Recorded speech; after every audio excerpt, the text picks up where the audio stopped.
Hello, Brovs. We're back with Chapter 18 of Triad, a novel of the supernatural by Mary Leader. I started reading it earlier, but I accidentally shut it off, so here we go. But we didn't. The next day's appointment was canceled by the arrival that night of David, looking like a little red prune, slightly premature but fully developed. So Dr. Gordon had been right after all. Even then, I suppose one doesn't erase an ingrained fear that easily I was actually relieved to see, under his left arm, a tiny birthmark, hereditary in Alan's family. Dr. Gordon was almost apologetic about that, as if he shouldn't have allowed such a thing. He came into the room the next morning while I was nursing the baby and assured me the mark could be removed later. He must have wondered at my reaction. It's not disfiguring where it is. Alan has one too, and it never bothered him or me. He smiled the way a physician does when he's humoring a patient. I understand, he said, but of course he didn't. You hate the thought of surgery on your child. You don't have to decide anything now, but I do think you might change your mind later on. He examined me briefly after the nurse had taken the baby. You're doing very well, Bradman, he beamed, and so is the baby. Thanks to you, doctor, I said. No, the credit has to go to Dr. Ambrose. He's done a fine job. You're a different person. I've seen this before with patients of his, and that's why I sent you to him, although I'll admit I did have one reservation at the time. It was impossible to speak at the moment, as he had the tongue depressor in my mouth and was peering into my throat. I tried to gargle a "what's that?" unsuccessfully, but he didn't need to be prodded. It's that itching foot of his, he replied. He's apt to take off for parts unknown, without warning. It may be just for a few days, a month, or well, on one occasion he didn't come back for a year. He never leaves a forwarding address with his secretary. I might not have referred you to him for that one reason if it weren't that his partner, Dr. Blais, is quite competent. Some people even prefer him. Have you met him yet? No, he's been teaching a course in Budapest this fall. He won't be back until February.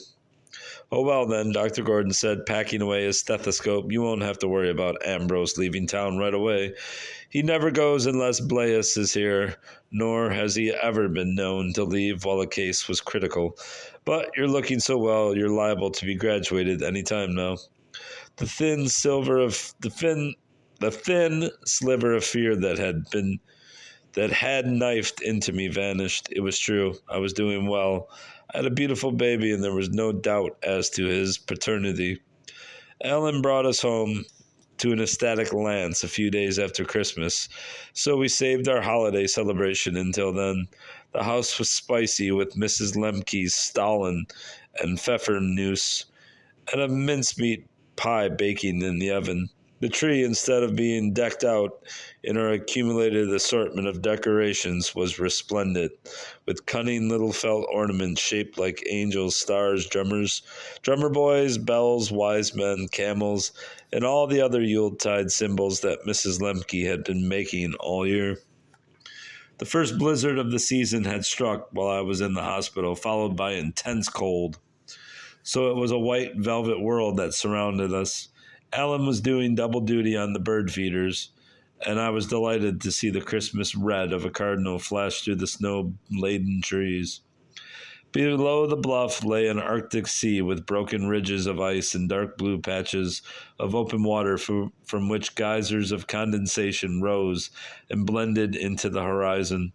The purity of the beauty outside and the bustle of activity within acted as a buffer between me and the shadows of the past year. I was regaining the feeling of an Olympian omnipotence I had experienced in Colorado, particularly when I held at my breast that perfect little being Alan and I had created. Mrs. Lemke wasn't happy unless she had something in the oven that negated all my good intentions about cutting down on calories, and Lance, instead of being jealous of the baby, as I had feared he might be, regarded him as something precious over which he must stand guard night and day. I couldn't get over the miracle of him either, so healthy and normal and unmarked by all that had happened. But all that seemed far away now, and even the possibility of Dr. Ambrose suddenly going AWOL for an indefinite period failed to dismay me. In fact, if it weren't for the tapes and transcripts and the library book and the painting, I might have convinced myself I'd dreamed the whole thing.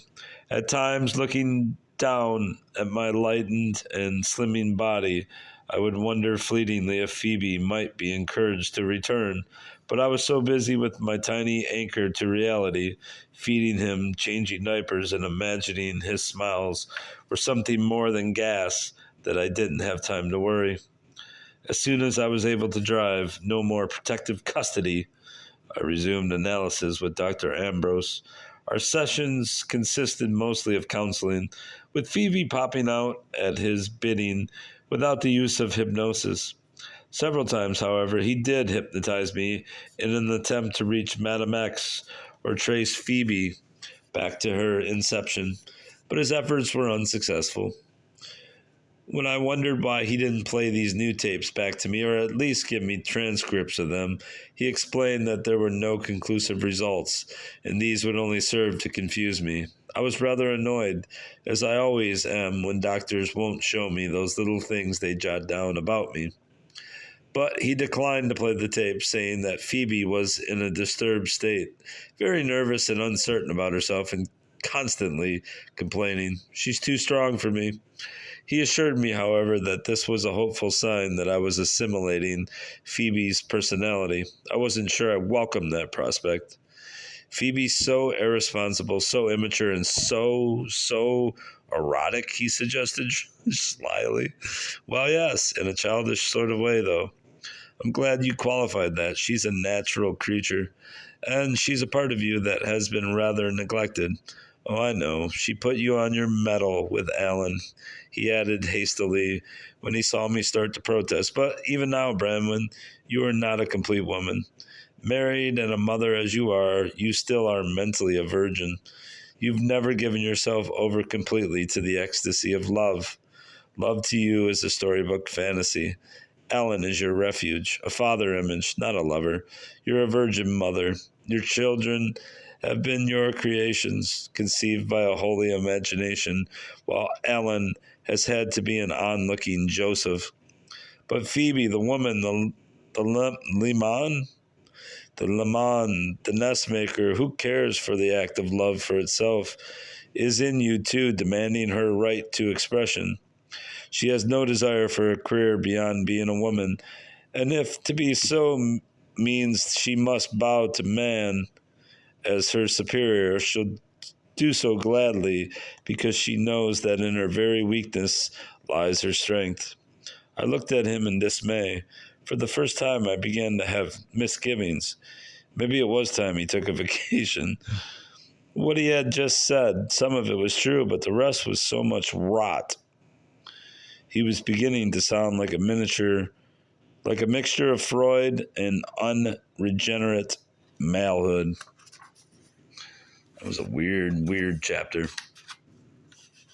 I don't believe there's going to be any demons. Chapter 19 is rather long, so I'm definitely not reading it tonight. Tomorrow, once I've recovered some, I'll get back to that. That's all. Goodbye, bruv. Goodbye.